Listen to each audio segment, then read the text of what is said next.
In Vancouver, the 2025-2026 calendar feels like a citywide experiment in temporary culture.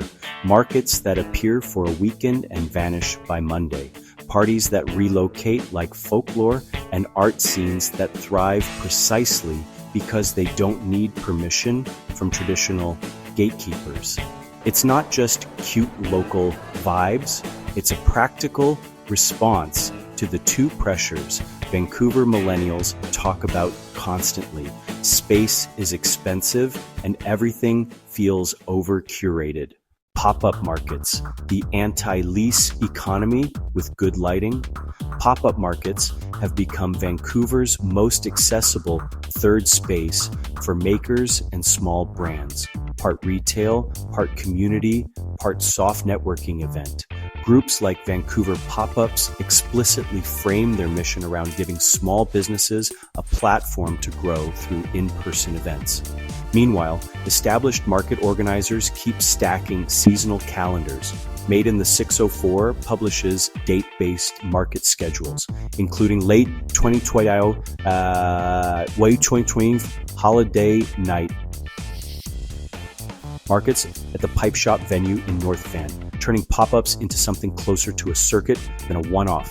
By 2026, this circuit expands into larger, more predictable signature events like the Shipyards Night Market, scheduled May 15th, Sept 11, 2026, mixing food, vendors, music, and entertainment weekly. Basically, a summer-long pop-up ecosystem, and the maker economy keeps cross-pollinating. Japan Market Vancouver is already advertising Feb 21 to 22, 2026 at UBC Robson Square. Scholars describe pop-ups as a way to generate buzz, test markets, and create high-engagement experience retail without the long-term risk of permanent storefronts.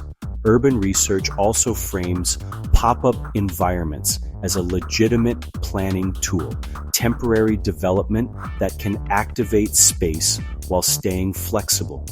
In Vancouver terms, when commercial rent is brutal, temporariness becomes a strategy, not a limitation. And yes, social media is the engine.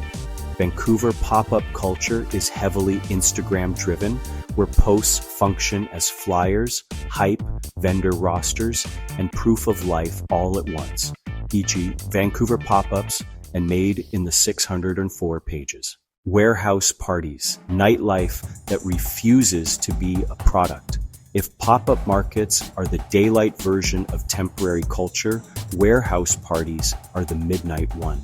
Built around music, secrecy sometimes, and the idea that nightlife should feel like a shared discovery rather than a standardized package.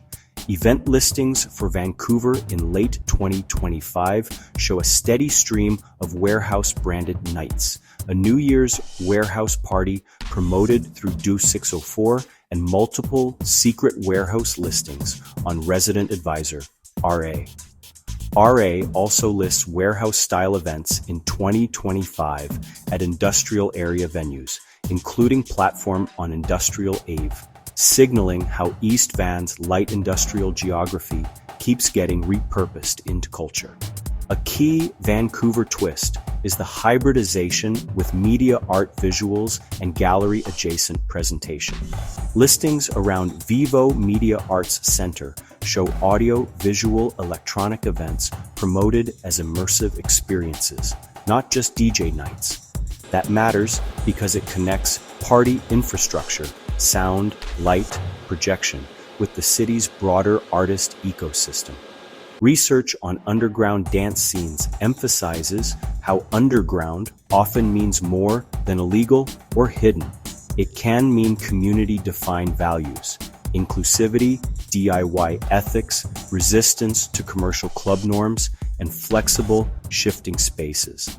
Scholarship on club culture also highlights how space and collectivity, being together, somewhere that feels outside the everyday, are central to why these scenes matter. Underground art movements, zines, micro-galleries, and print-it-yourself power underground art in 2025-2026. Vancouver isn't just murals and gallery openings, it's zines, small-run publishing, DIY exhibitions, and community-led programming that treats making as both art and social infrastructure. The Vancouver Art Gallery has leaned into zine culture through resources like a Vancouver zine guide and programming like Zine Nights, explicitly inviting adults into DIY publishing and creative gatherings. At the same time, the Vancouver Art Book Fair is scaling the publishing scene into a major civic moment. It publicly lists its May 15th through 17th, 2026 dates at the Roundhouse, with calls for exhibitors open through early January 2026. Artist-run centers remain a backbone of the underground to institution pipeline. Grunt Gallery continues its exhibition calendar through 2025 into early 2026, keeping space for experimental work that doesn't always fit commercial gallery logic. There's also a Vancouver-specific tension scholars have flagged for years. Markets and cultural events can energize neighborhoods, but they can also become part of how gentrification is marketed as revitalization.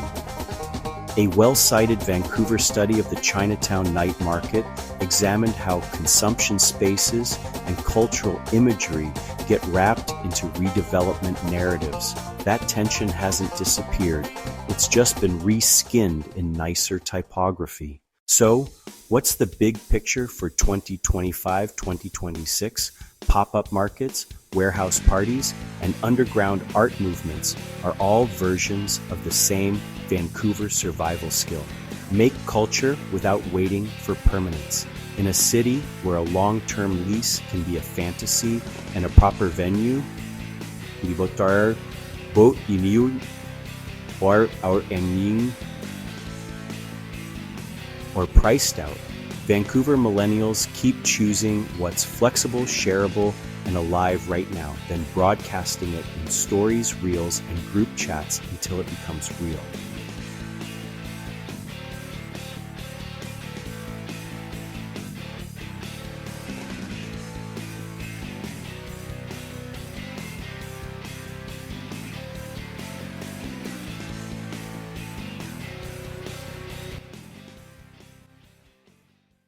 Settings. Make the background music fast and energetic.